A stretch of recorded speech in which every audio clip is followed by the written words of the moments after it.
এটা আমাদের পাড়ার মন্দিরের পুজো। দীর্ঘ 400 বছর ধরেই এই জিনিসটা হয়। আগে কোনো দিন আমি দেখিনি, এখন ইদানিং আর একটু বেশি হচ্ছে। ছেলের গান ফান সব আনন্দ ফুর্তি খুবই চলে। রাত্রি 12:30 নাগাদ আমার ট্রাফিকে নিয়ে ঘুরতে বেরোই এই মন্দিরেই।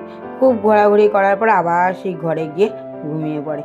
ওর একটু তো খেলা দরকার, এই মাঠটাই ঠিক আছে। বাইরে বেরোলে বড্ড কুকুরগুলো গায়ে ওঠে, তাই জন্য আমি এখানেই রাখি। আর যাই হোক, তোমাদেরকে রাধে রাধে জিনিসগুলো শেয়ারই করলাম না। গোপালের জামা, রাধার জামা, গণেশের জামা, আরও অনেক কিছু কিনেছি। এই যে তোমাদের সঙ্গে শেয়ার করলাম, কেমন লাগলো অবশ্যই কমেন্টে জানিও। যাই হোক, রাধে রাধে।